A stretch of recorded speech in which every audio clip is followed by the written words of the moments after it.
ان مہینوں اور سالوں کا تسلسل وقت کے بہاؤ میں غرق ہوتے ہی خیالوں سے اوجھل ہو جاتا ہے، لیکن کچھ خاص دن لوہے تاریخ پر اس طرح رقم کر دیے جاتے ہیں کہ آنے والے زمانے کی دھول بھی انہیں دھندلا نہیں کر پاتی۔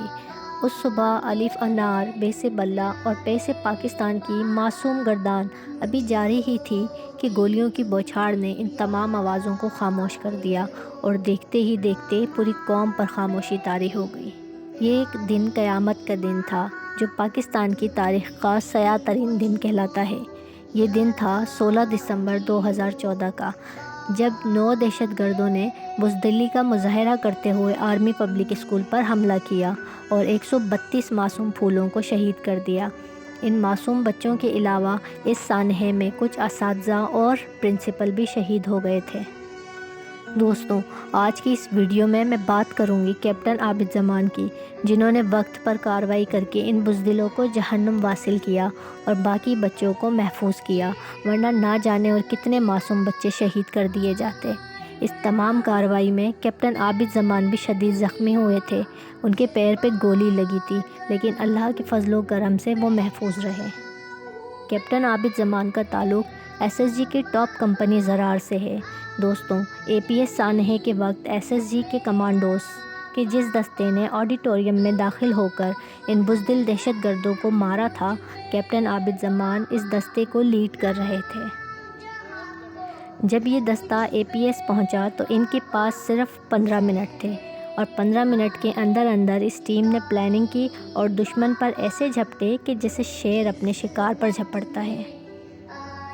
آڈیٹوریم میں جس وقت دہشت گرد معصوم بچوں پہ بزدلی کا مظاہرہ کر رہے تھے، تب اللہ اکبر کی صدا بلند کرتے ہوئے آڈیٹوریم کے اندر داخل ہونے والے پہلے شخص کیپٹن عابد زمان تھے۔ کیپٹن زمان پہلے خود داخل ہوئے، اس کے بعد ان کی کمپنی کے باقی ایس ایس جی کمانڈوز بھی داخل ہو گئے، اور ایس ایس جی کمانڈوز نے جب کچھ دہشت گردوں کو ہٹ کیا تو رپورٹ کے مطابق ان دہشت گردوں میں سے 2 دہشت گردوں نے ان بہادر کمانڈوز کے خوف سے خود کو اڑا لیا تھا۔ اس تمام سانحے کے دوران 7 ایس ایس جی کمانڈوز بھی زخمی ہوئے تھے۔ عابد زمان کا کہنا ہے کہ ہماری کمپنی کے پاس 2 ہی آپشن ہوتے ہیں، مار دو یا پھر مر جاؤ، کیونکہ وہ آخری ٹیم ہے جس نے حالات کو کنٹرول کرنا ہوتا ہے، اور ہمارے بعد کوئی اور ٹیم نہیں آتی۔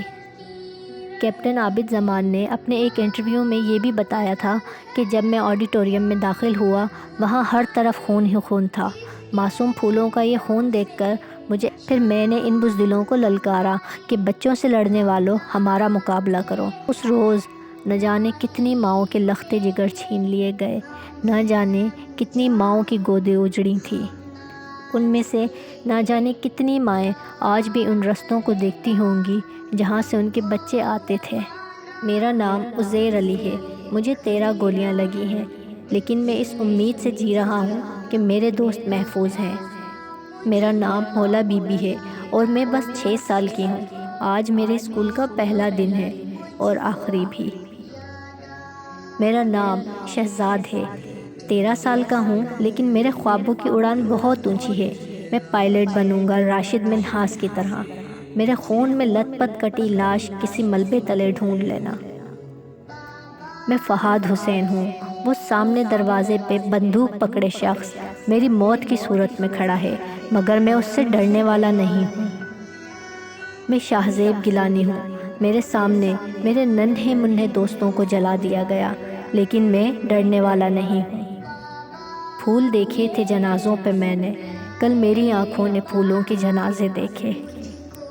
16 دسمبر کو دہشت گردوں کا یہ گمان تھا کہ وہ ایسی بزدل کارروائی سے ہمارے حوصلوں کو پست کر دیں گے، لیکن انہیں یہ خبر نہیں تھی کہ ہمارا تعلق کس قوم سے ہے، جو جڑ سے جبر مٹاتی ہے، جو ظلم کو مار بھگاتی ہے۔